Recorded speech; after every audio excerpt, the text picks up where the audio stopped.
buhay. Magalang-galang na lubon ng inamalan, mga panahuli, mga guro, at kapwa ang kabataan. Mapitagaw umaga sa aking pagbati sa inyong lahat. Inagin ko sa simula ang aking pangarap sa isang bansa na dapat maging kabuuan upang makakabuhay ang kanyang mga mamamayan na walang pangamba. Pilipinas, mapalad ka sa pagpagtila, ang panahon na kababalaghan hindi pa lumilipas. Hindi ang kababalaghan ang panandali ang tunay, kundi kababalaghan na matitiling pagbabapilis na dumatan sa puso ng bawat Pilipino. May mga dahil kayo hindi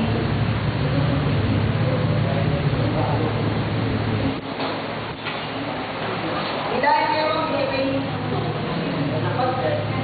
babago sa kanilang sarili.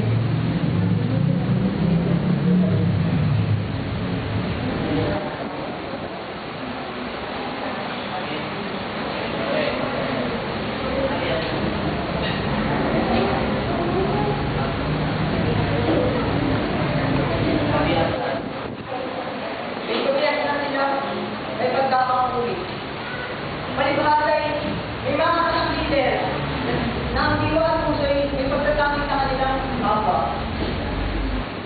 Lagi umuunawa at nagmamahal. Kaya bawat Pilipino ay natatamasa at dumadaloy na biyaya tulad sa kasaganahan ng tiwalang pagdudal. Araw-araw, dito sa unang may puso, lahat ng mamamayan ay pantay-pantay. May disiplina ay wala